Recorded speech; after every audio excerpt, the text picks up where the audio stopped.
नमस्कार. आपल्या चॅनल मालवणी स्वादमध्ये तुमचं स्वागत आहे. तुम्ही आजपर्यंत दिलेलं प्रेम आणि प्रतिसाद याबद्दल मी तुमची मनःपूर्वक आभारी आहे. आणि म्हणूनच मी प्रियांका भिसे आज तुमच्यासाठी घेऊन आली आहे एक आगळी वेगळी रेसिपी. तर तिचं नाव आपण नंतर जाणून घेऊया. जर तुम्ही चॅनलवर नवीन असाल तर कृपया चॅनलला सबस्क्राईब करायला विसरू नका. सोबत बेल आयकॉन क्लिक करा, म्हणजे माझे नवीन नवीन व्हिडिओ तुमच्यापर्यंत सर्वप्रथम मिळतील.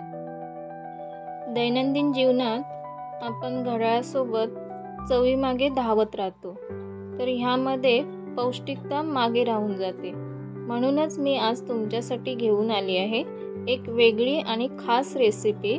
तर त्यामध्ये पौष्टिकता आणि चव यांची योग्य सांगड आहे. तर तुम्ही ही रेसिपी शेवटपर्यंत पाहत राहा. तसेच रेसिपी आवडली असल्यास व्हिडिओला लाईक, शेअर, सबस्क्राईब करायला विसरू नका. तर ह्या रेसिपीमध्ये सर्वात जास्त प्रमाणात व्हिटॅमिन ए, सी, ई आणि बी कॉम्प्लेक्स म्हणजेच व्हिटॅमिन लाईक फोलेट आणि आयर्न आढळतं. तर व्हिटॅमिन सीमुळे आपली इम्युनिटी म्हणजेच रोगप्रतिकार क्षमता वाढते आणि त्यामुळेच आपलं वेगवेगळ्या आजारांपासून किंवा इन्फेक्शनपासून संरक्षण होतं. तसंच ह्यामध्ये व्हिटॅमिन ए आणि बीटा कॅरोटिनॉइड्स असल्यामुळे आपली डोळ्याची दृष्टी चांगली होते. तसेच वयापरत्वे लोकांमध्ये मॅक्युलर डिग्रेडेशन म्हणजेच धुरसट दिसणे, पुसट ब्लर दिसणे किंवा कमी दिसणे यापासून संरक्षण होते. आणि मुख्यतः म्हणजे मोतीबिंदूपासून सुद्धा संरक्षण होते. तसंच यामध्ये आयर्न आणि फोलेट असल्यामुळे RBC निर्माण करायला मदत होते आणि त्यामुळेच मग काय होतं, ॲनेमियापासून आपलं संरक्षण होतं. आता तुम्हाला मुख्यतः सांगायचं म्हणजे फोलेटच्या गोळ्या डॉक्टर गरोदर स्त्रियांना देतात.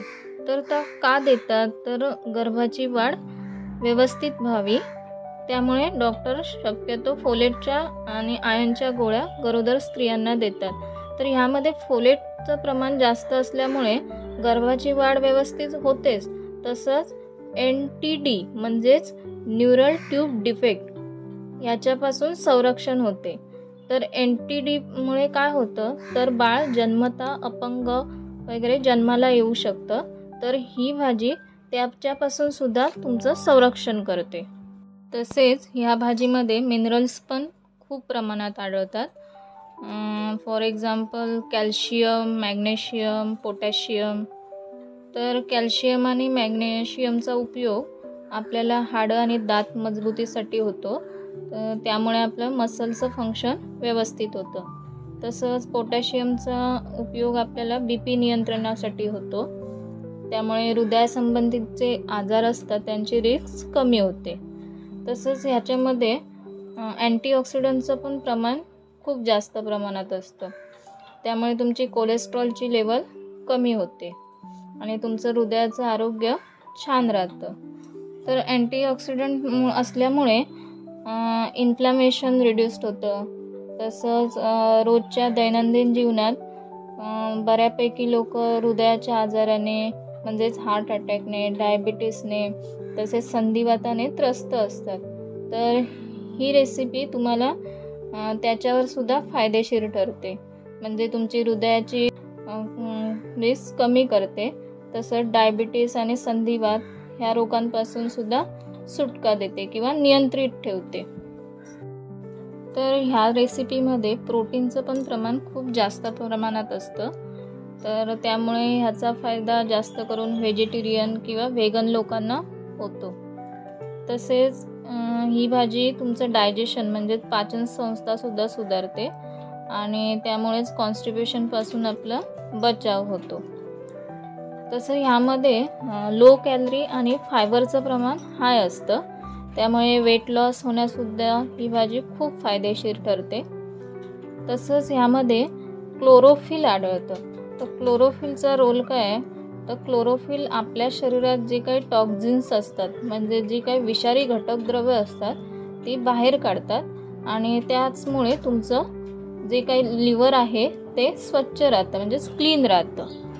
तर ह्या रेसिपीचं नाव जाणून घ्यायला तुम्ही नक्कीच उत्सुक असाल. जर तुम्ही माझ्या चॅनलवर नवीन असाल किंवा माझ्या चॅनलला सबस्क्राईब केलं नसाल तर कृपया माझ्या चॅनलला सबस्क्राईब करा, कारण तुमचं एक सबस्क्रिप्शन आम्हाला खूप सारं प्रोत्साहन देतं आणि त्याचमुळे आम्ही मग नवीन नवीन व्हिडिओ किंवा नवीन नवीन माहिती तुमच्यापर्यंत कशी पोचावी यासाठी नेहमीच प्रयत्नशील असतो, जेणेकरून तुम्हाला किंवा तुमच्या आरोग्याला त्याचा खूप फायदा होईल यासाठी आम्ही नेहमीच प्रयत्नशील असतो. तर त्यासाठी कृपया माझ्या चॅनलला सबस्क्राईब करा आणि व्हिडिओ आवडल्यास लाईक करा. व्हिडिओ शेवटपर्यंत पाहत राहा. चला तर करूया आपण रेसिपीला सुरुवात. तर सर्वात आधी मी तुम्हाला रेसिपीचं नाव सांगते.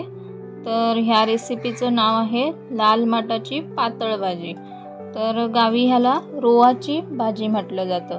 तर रोवाची भाजी असं का म्हटलं जातं, तर ही बारीक असतानाच म्हणजे छोटी छोटी असतानाच काढून ह्याची पातळ अशी भाजी केली जाते आमटीसारखी, त्यामुळे गावी ह्याला रोवाची भाजी असं म्हटलं जातं.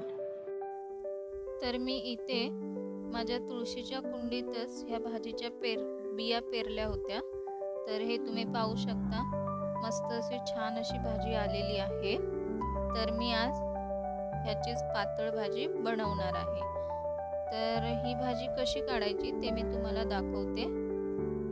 ही भाजी खूपच अशी लहान असल्यामुळे आणि नाजूक असल्यामुळे आपण ह्याला व्यवस्थित काढून घेणार आहोत. असं खाली पकडून आपण त्याची 3 ते 4 झाडं एकत्र घेऊन अशा पद्धतीने नाजूक हाताने आपण ही भाजी काढून घेणार आहोत, जेणेकरून तुटून येणार नाही. आणि एका प्लेटमध्ये काढून घेतल्यानंतर आपण ही व्यवस्थित धुवून घेऊया. जर जास्त माती असेल मुळांना तर ते थोडंसं काढून टाकायचं. जास्त ह्याची मुळं वगैरे काढून टाकायची नाही आहेत आपल्याला. जर एखादी भाजी जास्तच मोठी झाली, एखादं रोप, तर त्याचं मूळ आपण तेवढं काढून टाकायचं आहे. आणि जास्त माती लागली असेल कुठे एखाद्या मुळाला तर ते आपण काढून घेणार आहोत. आणि नंतर मग ह्याला आपण 2 ते 3 वेळा स्वच्छ पाण्यामध्ये धुवून घेणार आहोत. जोपर्यंत त्याची माती किंवा माती जात नाही तोपर्यंत आपण त्याला व्यवस्थित असं पाण्यामध्ये धुवून घेणार आहोत. तर भाजी स्वच्छ धुवून झाल्यानंतर आपण ही चिरून घेऊया.